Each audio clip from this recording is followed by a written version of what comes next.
In the endless darkness of space, a red ship cut through the stars like a wound in the night sky. It was called the Blood Reaver, feared across dozens of systems. Its captain, Varkon the Red Scourge, was known for leaving no survivors. He was a tall alien with silver skin and eyes that glowed like fire, a merciless raider who believed pity was weakness that night. The Blood Reaver had hunted another victim, a small human cargo ship named the Aurora's Hope. The humans on board were traders carrying food and medicine to the outer colonies. They never stood a chance within minutes. Varkon's ship surrounded them, lasers blazing, shields burning red. The battle was over before it even began. Bodies floated in silence as the cargo ship broke apart, its lights fading into the void. But when the smoke cleared, one life remained, a boy no older than 15, clinging to a broken escape pod. His name was Eli, a human child, breathing fast but refusing to cry. When the pirates brought him aboard, the crew laughed. "Throw him out the airlock," one alien growled. Human children are useless, but Varkon raised his hand, his fiery eyes narrowing. "Wait," he said in a cold voice.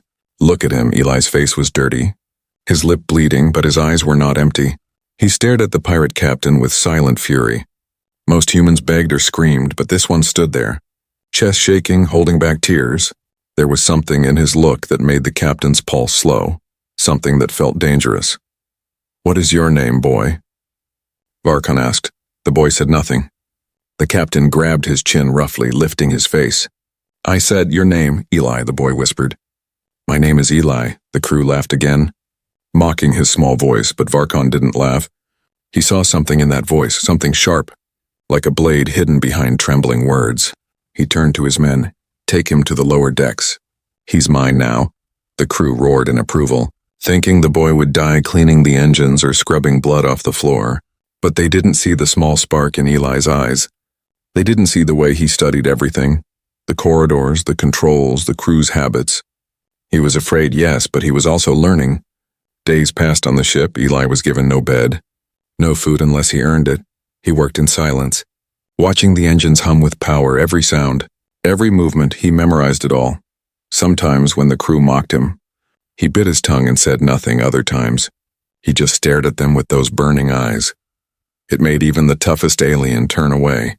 Uncomfortable, Varkon watched him from afar. He had seen humans before, but none like this one. Most humans broke fast. They cried, begged, offered anything to live, but this boy, he refused to break. One night, Varkon entered the engine room, where Eli was cleaning black dust from the metal pipes. The boy didn't look up. The captain walked closer, his heavy boots echoing. "You hate me," Varkon said, his tone half amused, half curious. Eli paused, then nodded slowly. "Yes," he said simply. "You killed everyone I knew." Varkon smiled, a cruel smile. "And yet you're still alive, boy. You should thank me." Eli looked at him, his voice quiet but steady. "You don't scare me," he said. "You just look tired." The room went silent. No one had ever spoken to Varkon like that for a moment. Something flickered in his chest, a feeling he had not known in years. He stepped closer, his shadow covering the boy. "You think you know what fear is?" he whispered. Eli met his glowing eyes.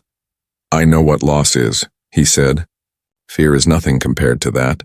Varkon turned away, confused. He should have struck the boy, killed him for his insolence, but instead, he walked away without another word. That night, he couldn't sleep. He remembered the look in the boy's eyes, fire and pain mixed together. It was the same look Varkon once had when he lost his own family long ago, before he became a monster of the stars. The next morning, he ordered food sent to the boy's cell. The crew was shocked, whispering among themselves. Had the Red Scourge gone soft? No, not soft, Varkon thought, just curious.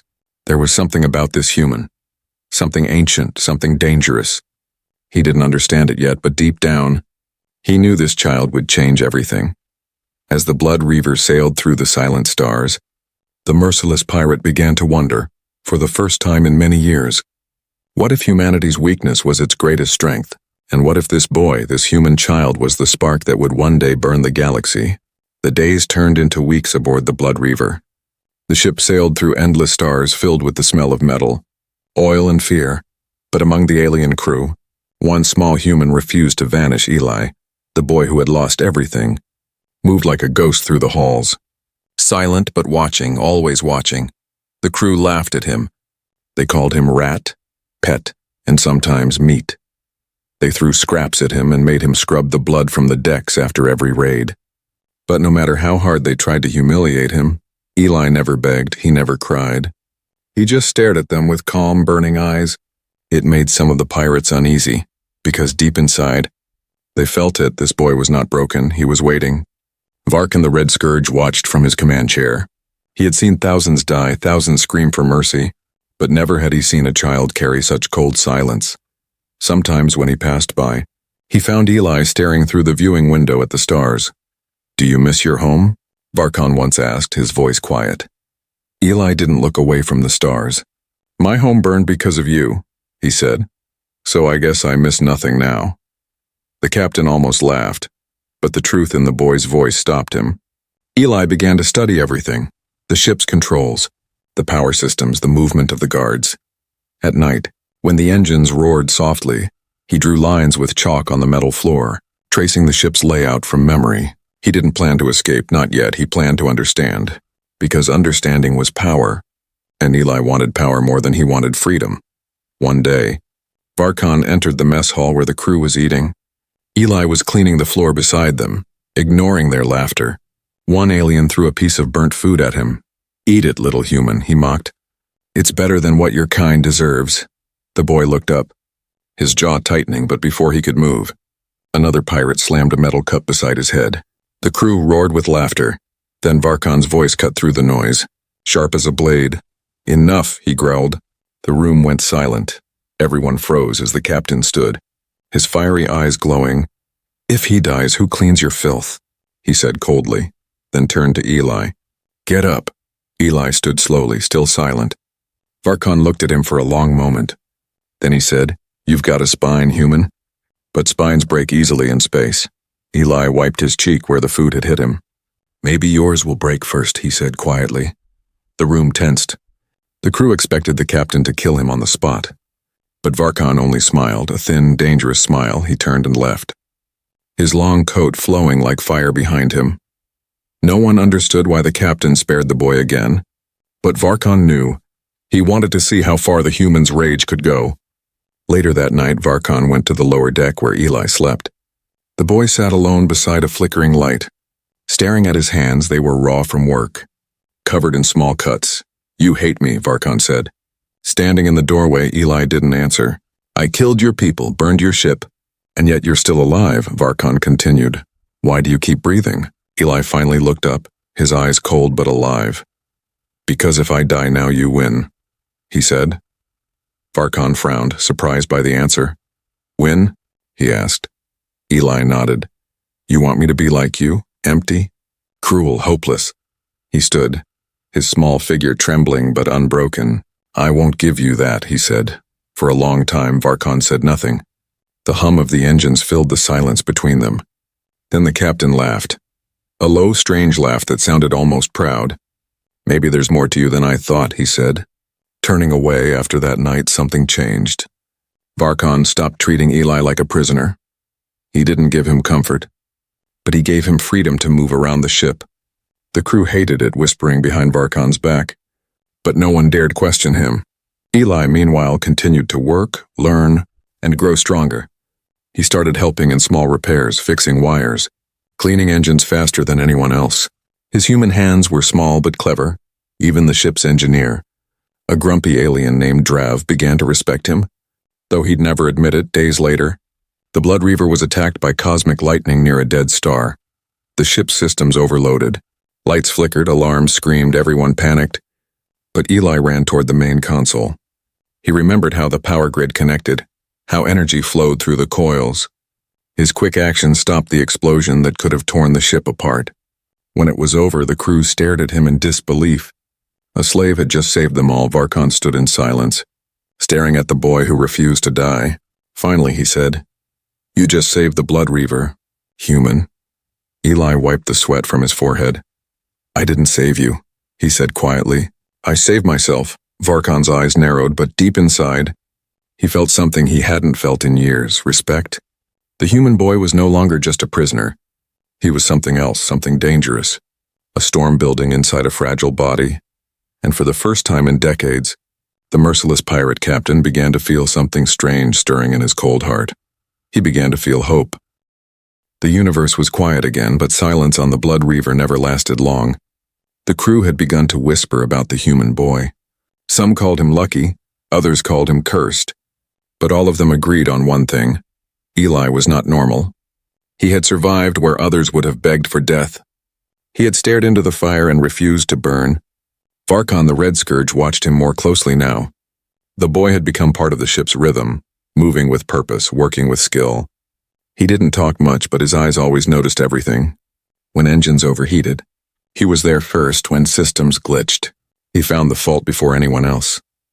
The captain told himself it was curiosity that made him watch the boy, but deep inside it was something else, a feeling he hadn't known since long ago, when he still believed in honor. One cold cycle. Alarms echoed through the ship. Red lights flashed across the corridors. Painting every wall in blood, the crew ran to their stations, shouting orders through the comms. A voice cried out, "Zerth Dominion warships approaching." Varkon's eyes narrowed. The Zerth were not just enemies, they were nightmares. Varkon had stolen from them, destroyed their colonies, and left their warlord humiliated. Now they had come to claim revenge. The Blood Reaver shook violently as plasma bolts ripped through its shields. The sound of tearing metal filled the air. The crew scrambled, shouting, panicking.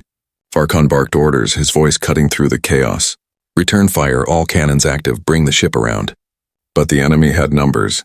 3 massive ships surrounding them. The Reaver was bleeding, its energy core overheating. Sparks exploded from the ceiling as a console burst into flames. Eli was thrown against a wall, blood dripping from his forehead. He looked up at the flashing red lights, the smoke, the screams. His heart pounded, but his mind was clear. He remembered every system, every wire, every connection he had studied in silence. And he ran, straight to the reactor chamber. The chamber was chaos, flames crawled across the floor. Energy arcs snapped in the air. 2 engineers were down, one dead, one unconscious. Eli grabbed a toolkit and climbed up the metal rail, coughing through the smoke. He could hear the energy core whining, a sound that meant one thing: overload. If it burst, everyone would die. He reached the control panel, wires sparking like angry snakes. He remembered what Drav, the engineer, had said once: "Never cross the red conduits or the ship will eat itself." So Eli did the opposite. He crossed them, twisting the energy flow backward, rerouting it through the auxiliary shield matrix. The ship screamed, lights flickered, then suddenly, silence. The hum returned, steady, alive, up on the bridge. Varkon's console blinked green. "Shields restored," said the AI voice. The crew froze, confused. Varkon slammed a fist on the comm. "Who did that?" A voice crackled through the speaker, breathless but steady. "Eli," the boy said. "I rerouted the power." The captain stared at the comm in disbelief. A human child had just saved the Blood Reaver from destruction.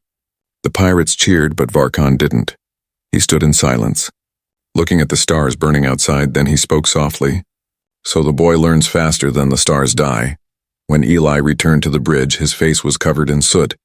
His hands were shaking from the energy pulse. Varkon stepped toward him, towering over the small human. "Why did you do it?" he asked, his voice calm but heavy.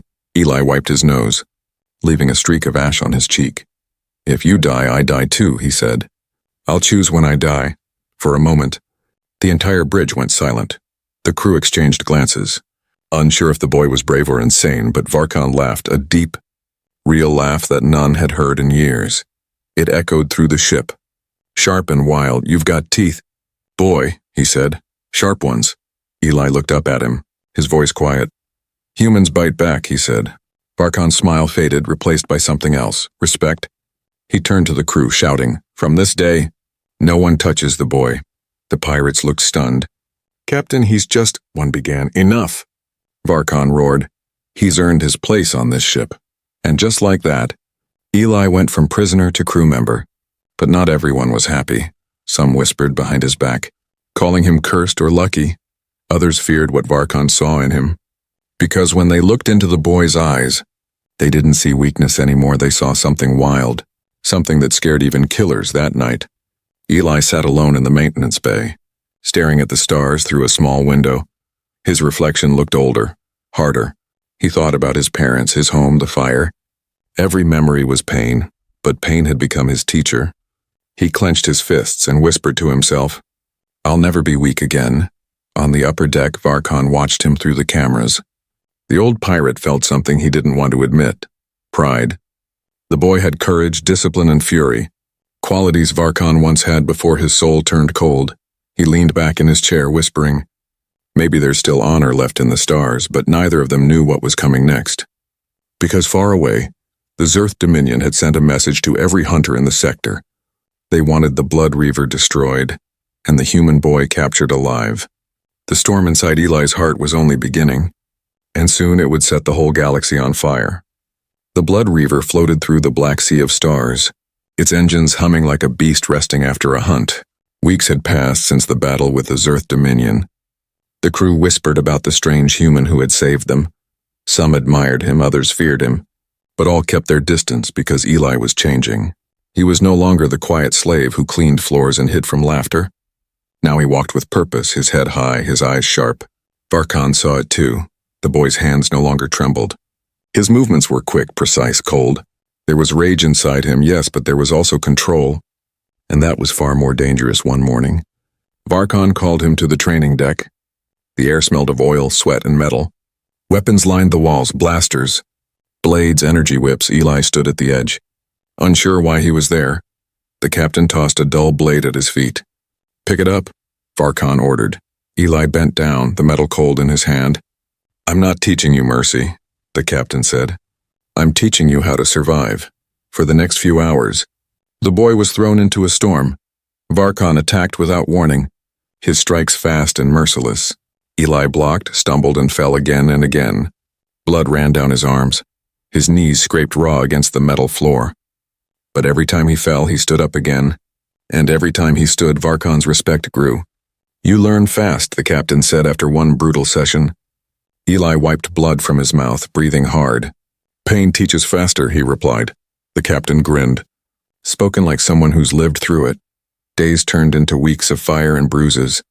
Eli learned how to fight, how to read an opponent's movement, how to use his small size as a weapon. He learned to strike without fear and to endure without breaking. Sometimes, when exhaustion pulled at his bones, he remembered his mother's voice. It made him push harder. He didn't fight to survive anymore, he fought to win. The crew watched the strange pair train day after day. The boy and the pirate captain, teacher and student, predator and prey. Some of them started placing bets on how long Eli would last, but the boy outlasted them all, and soon the laughter stopped, because the boy they mocked now fought like fire. One night, a large alien named Kor, one of Varkan's oldest crewmen, challenged Eli in the mess hall. He was 3 times the boy's size, covered in scales and pride. "You think you're one of us, little human?" Kor growled. Eli said nothing, just stared. Kor shoved him, sending him crashing into a table. The crew watched, waiting for the boy to run. But Eli stood up slowly.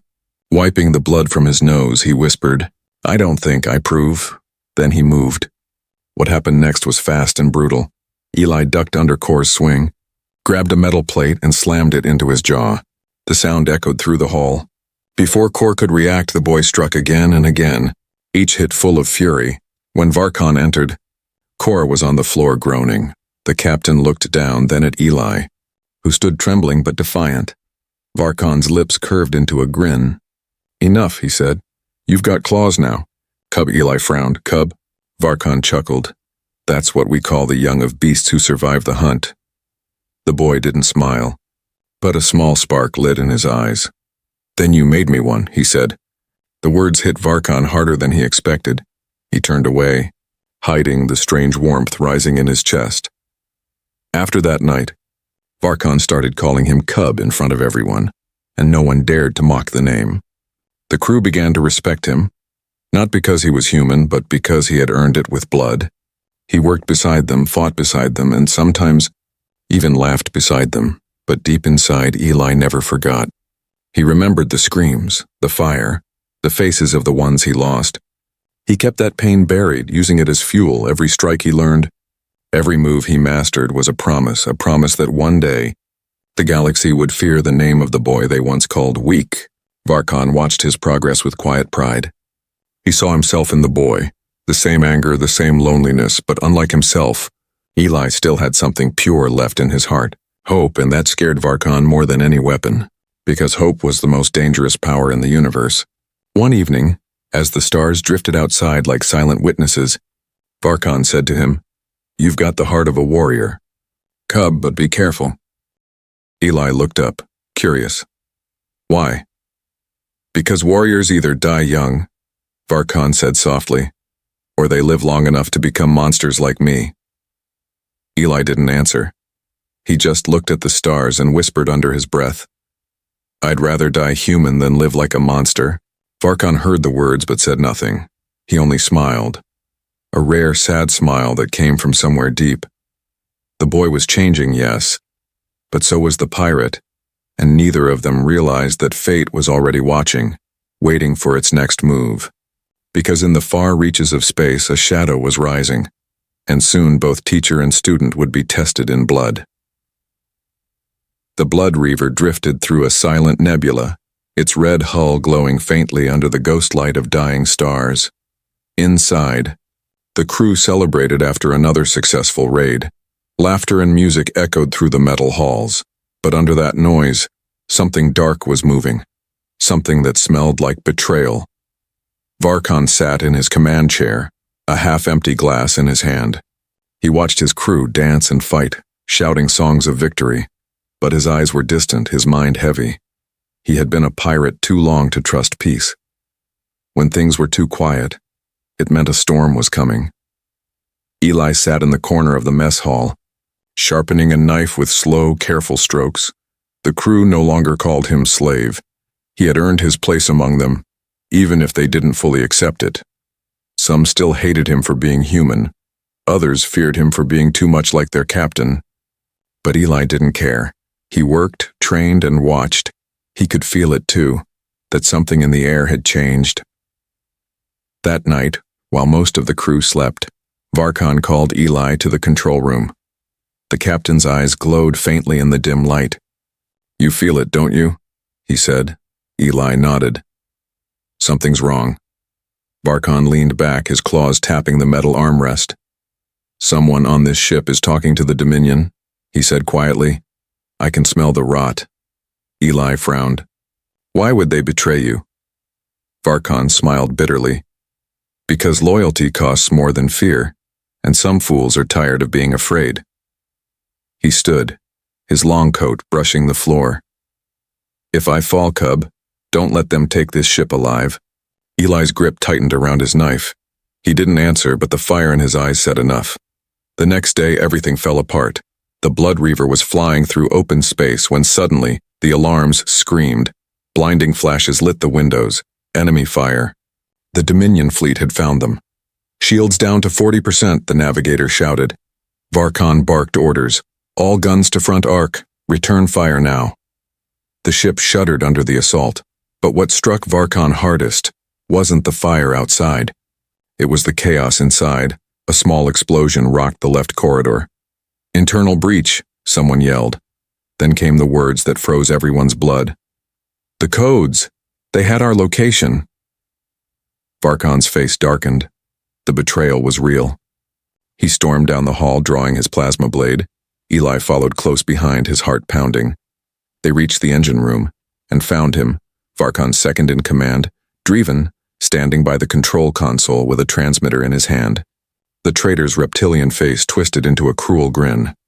"You were getting soft, Captain," Driven hissed. "Following a human, showing mercy. This isn't the Varkan I served." Varkan's eyes flared with fire. "Mercy," he growled. "I gave you power and you traded it for cowardice," Driven sneered, pressing a button. The ship's lights flickered. The airlocks began to open. Outside, Dominion ships closed in like vultures. Varkan lunged, their blades clashing with sparks. Eli tried to help, but two Dominion soldiers burst through the side hatch, grabbing him. He struggled, kicked, and bit, but they dragged him toward the exit. "Let him go." Varkan roared, cutting down one of Driven's guards. But before he could reach the boy, a plasma shot hit him in the chest. Varkan fell to one knee, smoke rising from his armor. "Captain!" Eli shouted. Driven's laugh echoed through the chaos. "The galaxy will thank me for ending your reign," he said. The Dominion soldiers dragged Eli through the airlock. The cold vacuum wind screamed as they pulled him toward a smaller transport ship. But Eli's rage exploded. He slammed his elbow into one soldier's throat, grabbed the man's gun, and fired. The soldier fell. The second one swung at him. But Eli ducked, twisted, and fired again. The shot burned through the soldier's armor, dropping him instantly. Eli turned back, his eyes wild. Inside the Blood Reaver, Drevan stood over Varkan, his blade raised for the final strike. Without thinking, Eli leaped across the gap between the ships. The vacuum nearly tore him apart, his suit alarm screaming, but he crashed back onto the Reaver's deck, rolling across the floor. He grabbed a broken pipe and swung it with all his strength. It hit Drevan's arm. Sending his blade flying, Varkan looked up, blood dripping from his mouth. Eli stood over him, his body trembling. "No one kills my enemy except me," the boy said. Drevan stumbled back, shocked by the fury in those young human eyes. Eli charged, slamming into him again and again, each strike filled with everything he'd lost, his home, his family, his pain. When it was over, Drevan lay broken on the floor, his transmitter shattered beside him. Eli dropped to his knees, breathing hard. Varkan coughed, his voice low but proud. "You came back," he said. Eli nodded. "You saved me once, I owed you." Varkan smiled faintly. "No, cub," he whispered. "You've done more than that." He looked at the stars through the cracked viewport.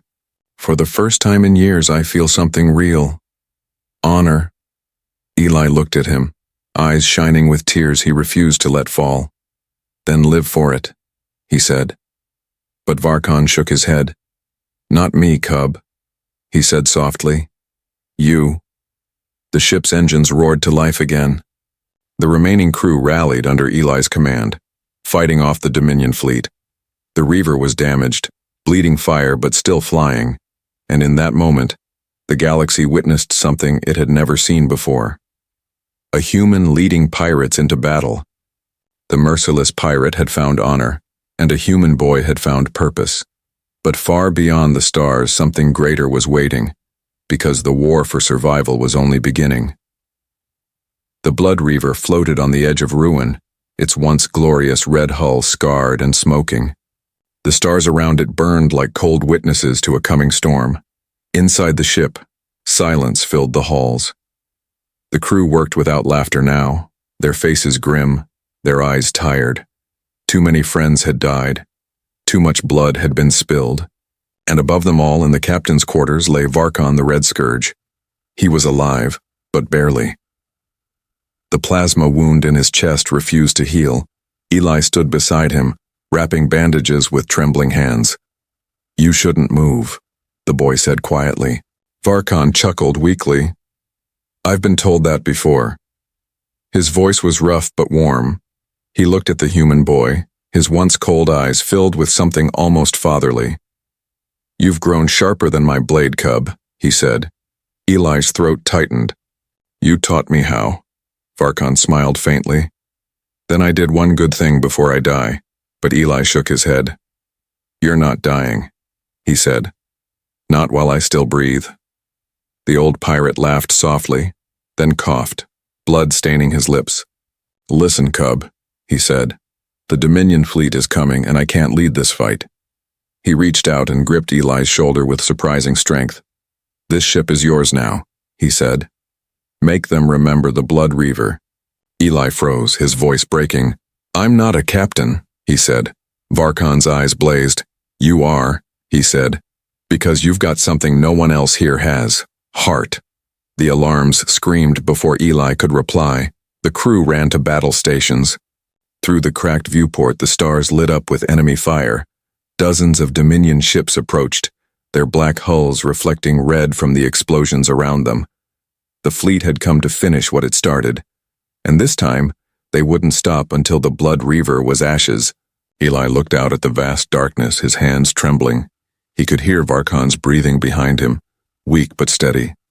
The crew waited, watching him, unsure if the human would lead or fall. Then Eli turned to them, his eyes calm, burning with purpose.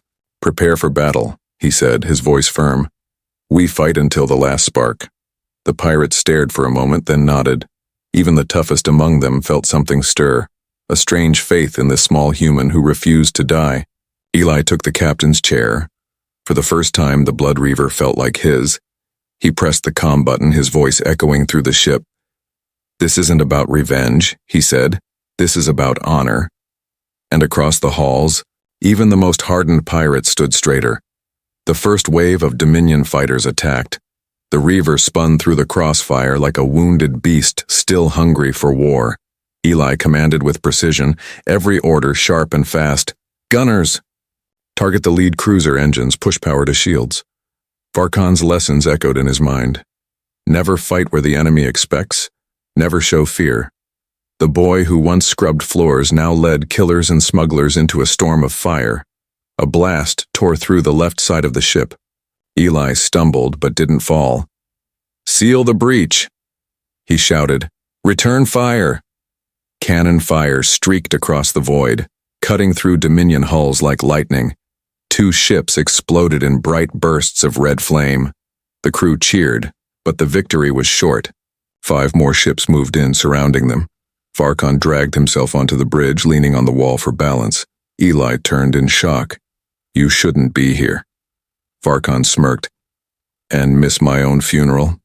Never. He limped toward the console, pressing buttons with trembling fingers. I can still shoot, Cub, he said. Let me help you burn them.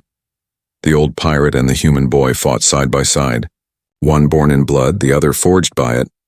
The Dominion fleet closed in tighter. Eli's eyes darted across the controls, then widened. The enemy flagship was powering a supercannon. One blast and the Reaver would be gone. He turned to Varkon. We can't escape, he said. Varkon nodded. Then we don't. The captain's gaze fell on the ship's fusion core readout. It was unstable, half ruined from the earlier attack. Eli understood instantly. You want to overload it, he said. Varkon smiled faintly. If we're going down, we're taking them with us. The crew overheard through the comms, and one by one they nodded in grim agreement. Pirates or not, they had chosen their fate. Eli set the course straight toward the Dominion flagship. The Blood Reaver roared, engines blazing bright as a newborn sun. Enemy ships tried to block the path, but the Reaver tore through them like fire through paper. The whole galaxy seemed to hold its breath inside the bridge. Varkon's hand rested on Eli's shoulder. You were right, Cub, he whispered.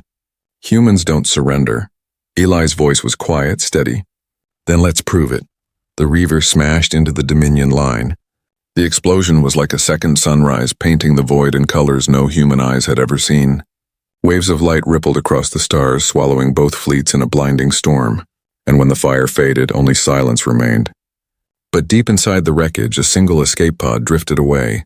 Eli sat inside, bloodied and shaking, watching the dying light of the Red Scourge's ship fade behind him. Tears ran down his face, but his eyes burned bright. He whispered into the darkness. You found honor, Captain, he said softly. And I found you. Then he looked at the stars and whispered again. For humans, this is just the beginning. And far away, the galaxy whispered his name. Eli the Red, the boy who turned fire into legend. The escape pod drifted through the endless dark. Carried by the cold winds of space inside, Eli sat motionless, staring at the shattered remains of the Blood Reaver. The fire that once burned bright across its red hull had turned to glowing dust. Varkon's ship was gone, swallowed by the storm he had chosen, and with it, the man who had once been the terror of the galaxy. Eli's reflection shimmered in the cracked glass of the viewport. His face was bruised, his hands covered in blood and ash, but his eyes were steady, calm, burning with purpose. He had survived again, but this time, it didn't feel like victory, it felt like silence. Like losing the only voice that ever understood his rage. The pod systems flickered and a soft light blinked on the screen. Beacon active, someone said the robotic voice. Eli leaned back, his breath trembling. He looked at the stars ahead, millions of them, cold and bright, and among them one star burned red. Pulsing faintly, he smiled weakly. The red star, he whispered. That's where you rest, Captain. Days passed. The pod floated toward the nearest trade route, where a scavenger ship finally found him. The aliens who pulled him aboard stared in shock. A human child, half dead, floating among the ruins of the most feared pirate ship in history. They asked him who he was. Eli didn't answer at first. He only said, "I'm from the Blood Reaver."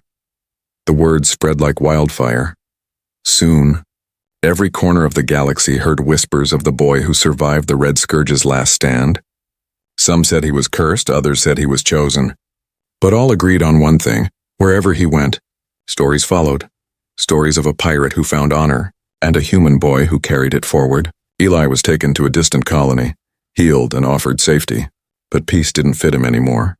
He would sit by the window every night, looking at the stars. The red star burned far away, a reminder of what he'd lost and what he'd become. He began working at the docks, fixing small ships for travelers. Quiet, patient, but always listening, because rumors were spreading again. The Dominion was rebuilding, and this time, they were hunting one name: Eli the Red. One night, a small ship landed near the docks. An old pirate stepped out, one of Varkon's surviving crew. He limped toward Eli, holding a metal case. "From the captain," he said, handing it over. Eli opened it slowly. Inside was Varkon's blade, the plasma still faintly glowing, and a small device and a recorded message. The boy pressed play. Varkon's voice filled the quiet room, rough but steady. "If you're hearing this, cub, it means I'm gone," the recording said. "You were more than my crew. You were my redemption." There was a pause, then a soft laugh. "I used to think humans were weak, too emotional, too fragile.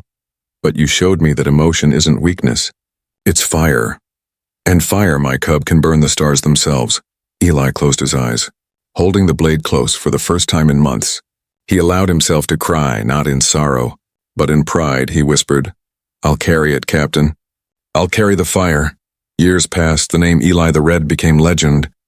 He rebuilt the Blood Reaver from the wreckage, piece by piece, but it was no longer a pirate ship. It became something else, a beacon for those with nowhere left to go. Runaways, rebels, and outcasts joined him, not to plunder, but to protect, to fight for freedom in a galaxy ruled by fear. He became the kind of leader Varkon could have been, fair, fierce, and full of heart. And whenever his new crew asked why their ship still bore the symbol of a red skull, Eli would smile. "Because it reminds us what happens when monsters find their souls," he said. One night, as the Blood Reaver 2 sailed across the void, Eli stood on the bridge looking at the stars. The red star shone brighter than ever, pulsing like a heartbeat. He lifted the old plasma blade and whispered, "Rest easy, Captain. Your honor lives." Then he turned to his crew, his voice strong and clear. "Set course for the Dominion," he said. "It's time they remember why humans don't surrender." The engines roared to life. Cutting through the darkness, the ship streaked forward, leaving a trail of crimson light, and in that moment a new legend was born. The galaxy would speak of two names forever: Varkon the Red Scourge, the pirate who found honor, and Eli the Red, the human who turned rage into hope. As the Blood Reaver vanished into the horizon of stars, the red star shimmered above, brighter than before. Some say it was just light, but those who believed whispered that it was Varkon watching. Proud of the boy who had become more than a survivor. More than a warrior, he had become the heart of humanity itself. And in the quiet between the stars, a voice seemed to echo through the cosmos. A voice that said, "Humans never surrender.